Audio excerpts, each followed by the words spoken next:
Hi guys, so I was sick last week, so I missed my review for Devil's Triangle, so I'm going to do both episodes in one video. Here we go. So season 9 episode 7 was Devil's Triangle, and it was okay. So the main story is Gibson Fornell's shared ex-wife Diane, her husband has gone missing and he's either like a victim or he's a criminal mastermind. So they flip-flop back and forth a little bit on that for a while until they finally decide that he is a victim. Who was used by terrorists to engineer you bleed from every orifice and then you die airborne virus. So there's drama with Diane and also a few funny moments like, "You have a basement here too, Mr. Woodchuck?" Loved that, I think I lolled. Or Abby's questionnaire, that was gold. Or the moment where the husband goes to like hug Fornell and Fornell's like awkward, then he goes to hug Gibbs and Gibbs like, no. It's like, only a few people are allowed to touch the Gibbs and you are not one of them. And everything leads up to a decent climax at a military football game.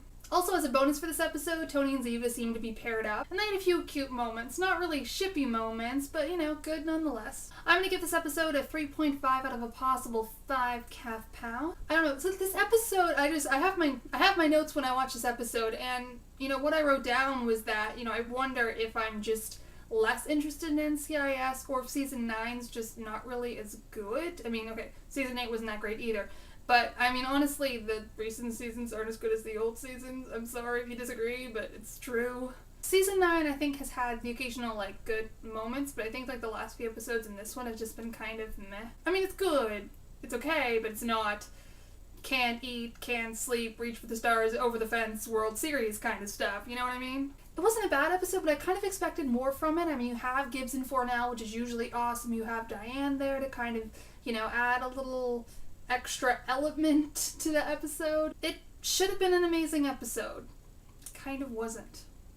So next up, episode 8 of season 9, titled Engaged, part 1. Engaged part 2 is coming up next. So to start off, I loved the opening with Shannon. At first, I couldn't figure out what was going on. Like, I knew something was amiss because it's so weird to see Gibbs in bed. Because, you know, I think he usually sleeps, like, on the couch or at his desk or on the floor of his basement. And I didn't even at first recognize Shannon until she was all like, "How are you gonna get what you need until you let me go?" And then my eyes immediately filled with tears. At first, I didn't even make the connection that it was a dream, because it's, like, obviously a dream, but, like, that didn't register for some reason. I thought she was, like, a ghost/hallucination, like the end of Rule 51, or, you know, a ghost like Frank's in Swan Song. But anyway, great opening, very sad, very amazing, and just really set the mood for this episode. I love the way they did the car ride in the beginning. Just the way it was shot. I don't know even how to describe it, but it was just, like, perfect. Just really, like, somber and just raw.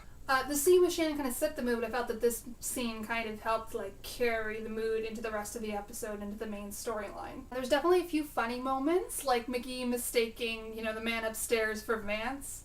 Abby talking about becoming Zombie Abby. And then she says Zabby is, you know, Zombie Abby. I always thought it was Ziva Abby, but, you know, I guess I'm wrong. Oh, and Ziva head slapping Tony. That was gold. And unlike other episodes where jokes kind of stick out like sore thumbs, this one actually had a pretty decent flow to it. This one actually, you know, had good balance. It wasn't so forced. One thing, does anyone know what's going on with the flashbacks that Gibbs having about that lady? But yay, Sean Harmon, yay, but I guess I'm assuming that they're gonna be explained in the next episode, or did I miss anything, or whatever, I don't know.